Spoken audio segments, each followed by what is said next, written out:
Hey, what's up guys, and welcome back to the channel. Tonight we have night drive horror stories, and these are some of my favorite ones to do because whenever I'm driving at night, I always think I'm going to be in a horror story. You know, you get a flat tire, the neighbor comes out and says, "Oh, I can help you," and the next thing you know, you're like at the bottom of a box in their basement, gasping for air. So that's where my mind goes when I'm driving at night. I always think of the worst possible case scenario. And that's just how my brain works. But, yeah, enough of me ranting. Let's get into these stories.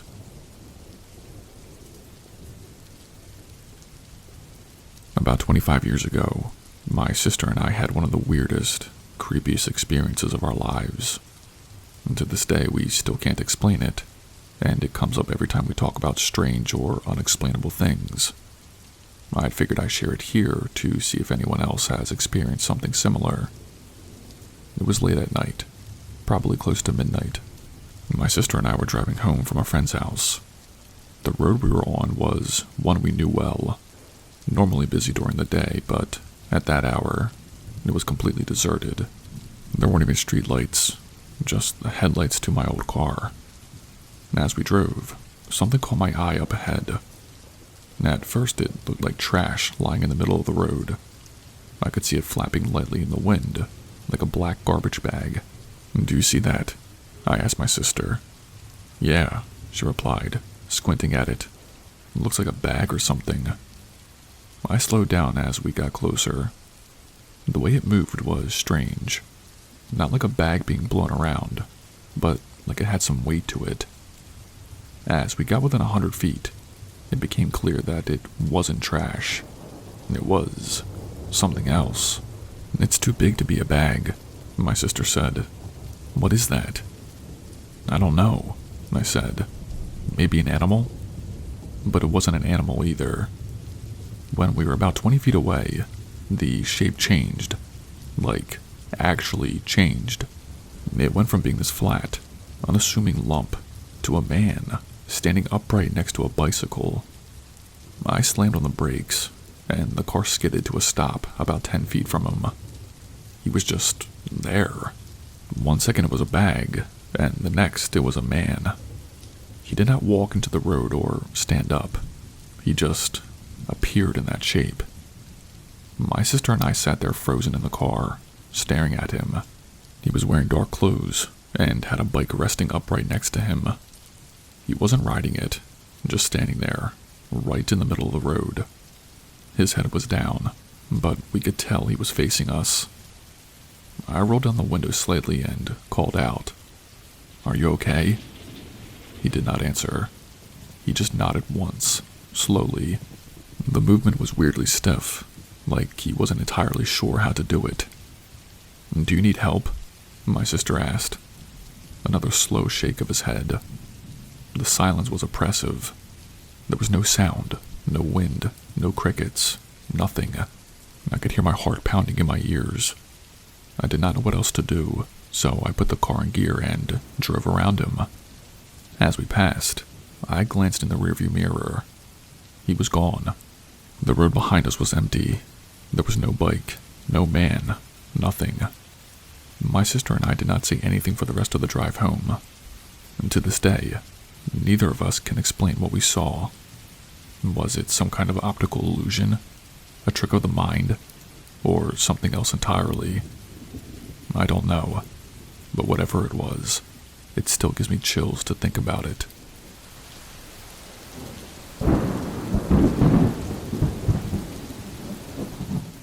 I was 19, driving home from my boyfriend's house late at night. What I saw still makes me check over my shoulder at every red light. It was just after 2 a.m., and the streets were deserted.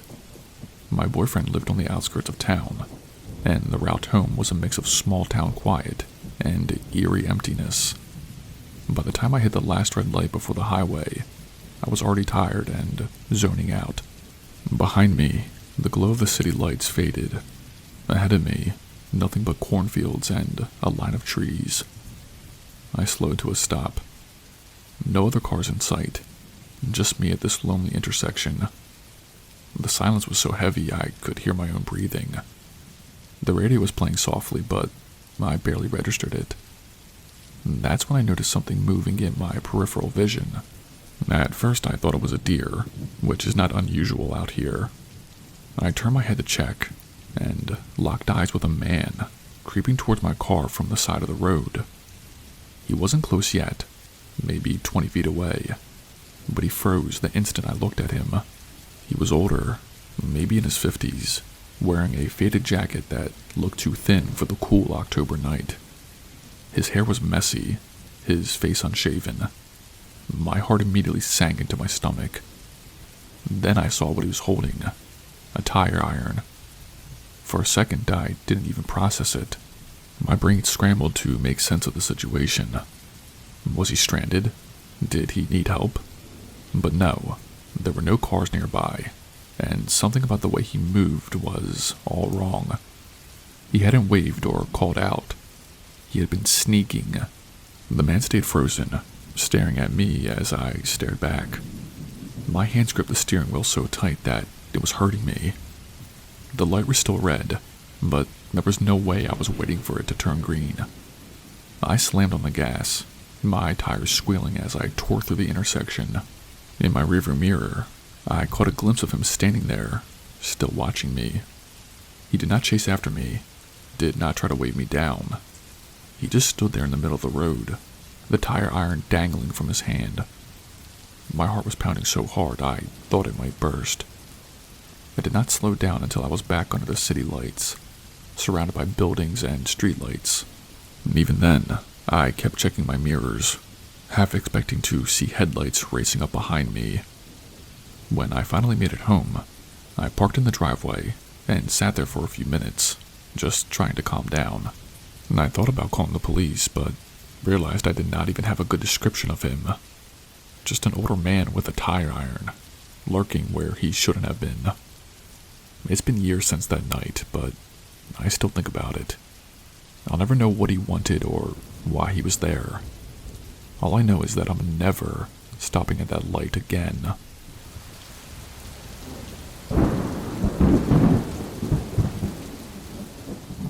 The long drive to base is one I've done so many times that I could have probably done it with my eyes closed. It's 6 or 7 hours of Mojave Desert, endless stretches of straight road, broken up by the occasional curve, thanks to the way the asphalt snakes around old lake beds and washes. I was about 4 hours in, late at night, chatting with my wife on the phone to keep myself awake. Up ahead, a guy on a motorcycle was tearing down the road, going somewhere between 70 and 90 miles per hour. He seemed to know the route better than I did, hugging the curves confidently, his taillight bobbing in the dark. Then it happened. He hit one of those unpredictable 45-mile-per-hour curves, going at least 80, and instead of banking into it, he just kept going straight. I watched as he sailed off the edge like it wasn't even there. My stomach dropped. "Oh my God," I muttered. My wife's voice came through the phone, asking what happened, but I couldn't even explain. "I've got to go," I said, hanging up. I pulled over, grabbed my trauma kit from the back seat, and threw on a pair of gloves as I dialed 911. The dispatcher picked up just as I scrambled down the embankment, explaining in rushed breaths what I'd seen. A motorcyclist missed the curve. He's down, at least 15 feet below the road, probably more. As I neared the edge, my heart pounded my ears. I've seen plenty of accidents, but this one felt definitive. Nobody survives a launch like that. But then I saw him. About 75 feet ahead of me, the guy was already on his feet. Wobbly, sure, but he was standing. His bike was a mangled wreck about 30 feet away, its front end smashed into an unrecognizable hunk of metal. But somehow, he was alive. "Hey," I called out, more out of shock than anything else. "Don't move." I was still on the line with 911, telling the dispatcher, "He's conscious and standing, but he's got to be hurt." When I got closer, I could see he was maybe mid-20s, wearing a scuffed-up jacket and helmet. He looked rattled, like he was trying to piece together what had just happened. "Dude, you should not be standing right now," I said, my tone half disbelief, half command. "Sit down. You're probably in shock."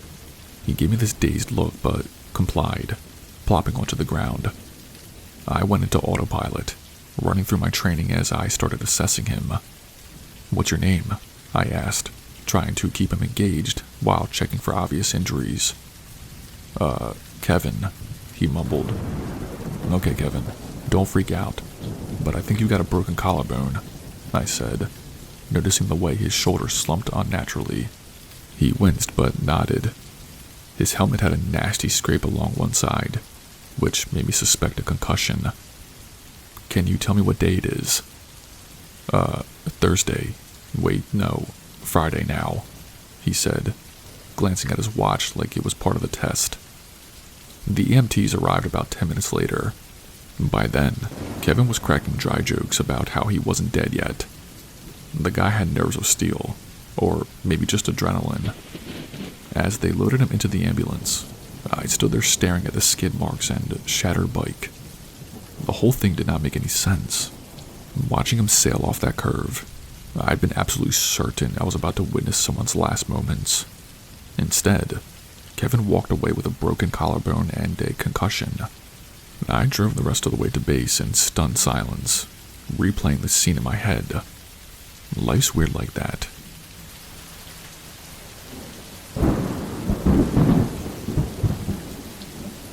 Four years ago, I found myself driving across the Colorado-New Mexico border at around 4 a.m. It was one of those surreal, dead-of-night drives where the world feels both endless and eerily claustrophobic. I hadn't seen another car in hours. The temperature was well below freezing, and my breath fogged up the inside of my beat-up Dodge's windshield, despite the heater cranked to full. I was low on gas and scanning the desolate highway for a sign of life. Finally, I spotted a tiny gas station in what looked like the saddest little farm town I'd ever seen. The place seemed abandoned. Not a single light except the buzzing fluorescence of the gas station canopy. It was almost too quiet, the kind of quiet that makes you second-guess reality. But I wasn't exactly in a position to keep driving. As I pulled in, I noticed how run down everything was. Rusted-out signs, boarded-up windows on the building next door, and an old Coke machine that looked like it hadn't worked since the 80s. The place gave off a weird vibe, but I was running on fumes. The truck wasn't going to make it much farther. I got out and started pumping gas, trying to stay warm by stomping my boots on the cracked pavement. I felt like I was completely alone in the universe. That is, until I noticed them. At first, it was just movement in the corner of my eye, near the back of the building. Then I saw it. A sleek, black lowrider parked in the shadows. Leaning against it were four guys who looked like they stepped straight out of a gangster movie. Black shorts, wife-beater tank tops, and knee-high socks. It was ridiculous, considering it was freezing cold outside. They did not seem to care. I laughed under my breath, not because it was funny, but because they startled the hell out of me. My laugh died pretty quick when, without a word, all four of them stood up at the same time and started walking towards me, slowly, deliberately. Under the harsh glare of the gas station lights, I caught the full picture. Face tattoos, full sleeve ink. They were stone-faced, not saying a thing. I froze for a second, gripping the pump handle like it might somehow save me. And as I stood there, my brain screamed at me, "This is not right." I let the pump drop, the nozzle clattering against the concrete, and jumped into my truck. My hands fumbled with the keys, but I managed to get the engine roaring just as they were only a few feet away. I did not wait around to see what they wanted. My old Dodge might have looked like junk, but she had a Hemi under the hood and some upgrades I put in myself. She could move when she needed to, and boy did she need to. I floored it, tires screeching as I tore out of the gas station. In my rearview mirror, I saw them run back to their car. The headlights on the lowrider came to life, and they swerved onto the highway behind me. Adrenaline pumped through my veins as I pushed the truck faster. I could feel the Dodge's engine roaring like it was alive. After a couple of tight turns and some serious pedal-to-the-metal driving, their headlights disappeared. I did not slow down for miles, not until I was absolutely sure they were not following me anymore. And even then, I kept looking in my mirrors, expecting them to reappear at any moment. At first, I laughed about it, chalking it up to a bunch of guys trying to scare a random traveler for kicks. But a few days later, I mentioned it to a cop buddy of mine. His face went dead serious. He told me that area is a known route for the Mexican cartels to run drugs, avoiding the interstate to stay off law enforcement radar. The guys I'd seen probably weren't just messing around. They could have been scouting me out, or worse. Looking back, I'm just glad I did not stick around to find out what they wanted. That old truck might have saved my life that night.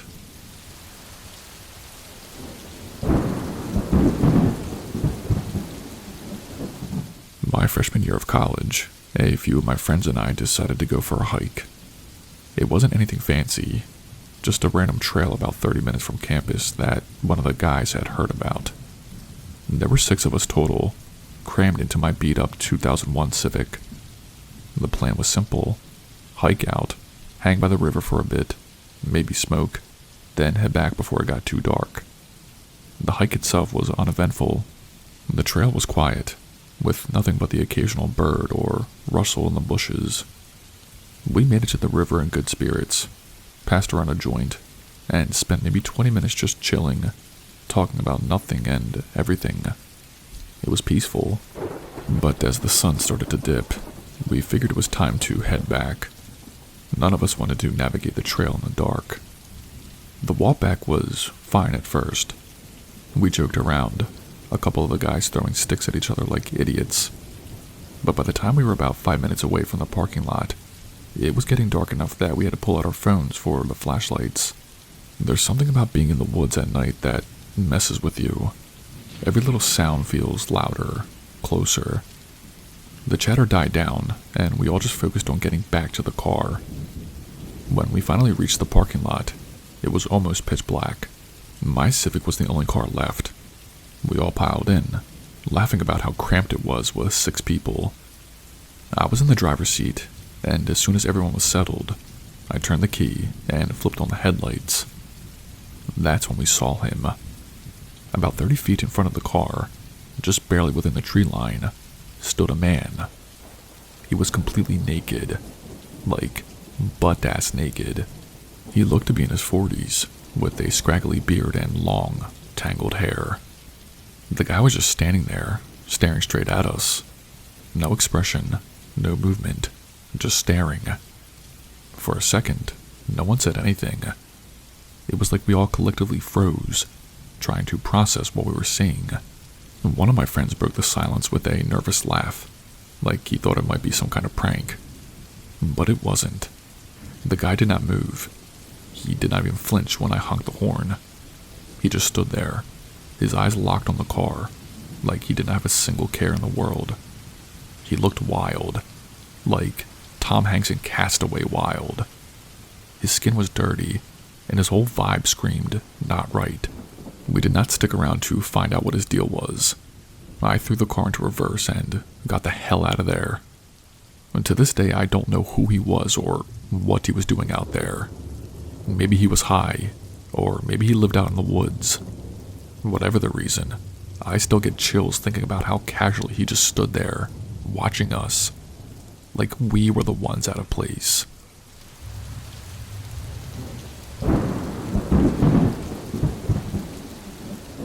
This happened about 15 years ago. My best friend, Ashley, and I were in high school, probably around 17 or so. And it was late, like 1 a.m., and we were driving back to her house. I don't even remember why we were out that night. Being dumb teenagers, I guess. The shortcut we took was always this poorly lit back road that cut through a wooded area. We'd driven it 100 times before, but that night it felt different. As we were driving, I catch something out of the corner of my eye. In the ditch to my right, there's this lump, white and oddly shaped. It only took a second or two for my brain to catch up. but when I did, I swear my stomach dropped. It looked like a body lying face down. Without even thinking, I said, "Did you see that in the ditch? Was that a body?" "Yeah, I was about to ask you the same thing. What the fuck?" We were both freaking out, but Ashley kept driving until we hit the next stop sign, then made a U-turn to go back. At this point, adrenaline was kicking in, but so was doubt. Like, surely we did not just see a body, right? As we approached the spot again, the headlights swept over the ditch, but we couldn't see anything from our side of the road. So Ashley turned around again, driving slower this time. We were practically crawling, eyes glued to the ditch, trying to spot the lump again. And then, we both looked up.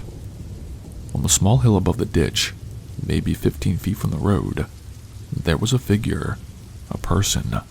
They were crouched down next to a tree trunk, wearing a white shirt and dark pants. They weren't moving, just staring at us. I can't even describe the way it felt. Like my heart stopped and every hair on my body stood on end.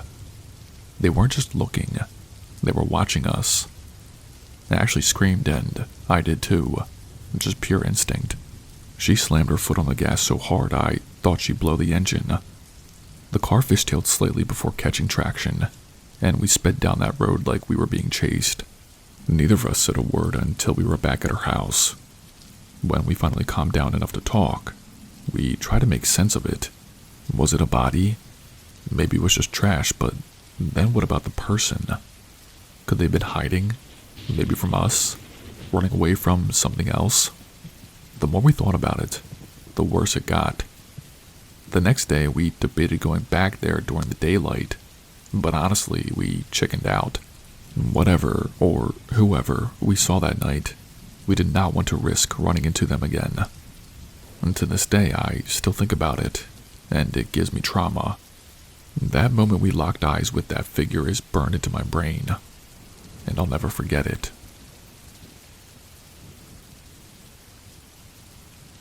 Hey, what's up guys? It's Spooky. If you've made it this far, congratulations, you survived. If you did not know, I have an Instagram. Follow me on there so we can connect. I also have a Patreon. On there you'll have direct access to me and can see the upcoming videos, polls, and soon-to-be exclusive stories only shared on there. If that's something that interests you, please consider joining. That's all I have for you guys tonight. Stay spooky and I'll see you in the next video.